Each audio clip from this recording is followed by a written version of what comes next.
استغفروا یمتعکم متاعا حسنا. استغفار کې دا کمال دی چې څوک استغفار وایي نو ښایسته عیش به وي، د هغه به زندګي ډېره ښکلې وي، ډېره ښکلې. دته ته به دنیا څه مشکل نه پیښېږي چې استغفار چاوي. طالبان ډېر تنګدستي، ډېر غریبي، شکایات لري، چا ودونه کړي هغې ته مشکلات وي.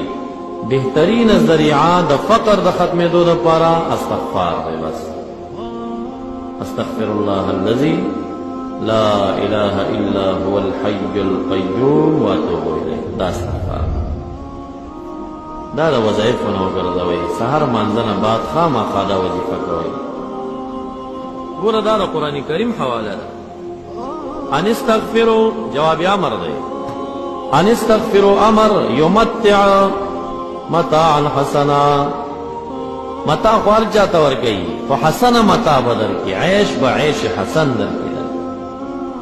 نوح علیہ السلام قوم ته څه وایي؟ قلت استغفروا ربکم انه کان غفارا یرسل السماء علیکم مدرارا یمددکم باموال وبنین.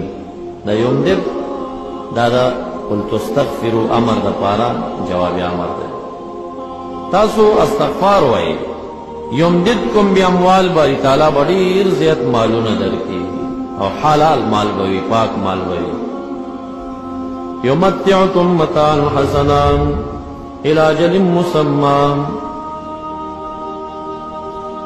او یا یمتعکم عیش به درکړي، عیش حسن په اعمال صالحو باندې، الی اجل مسمى چې وخت د مرګ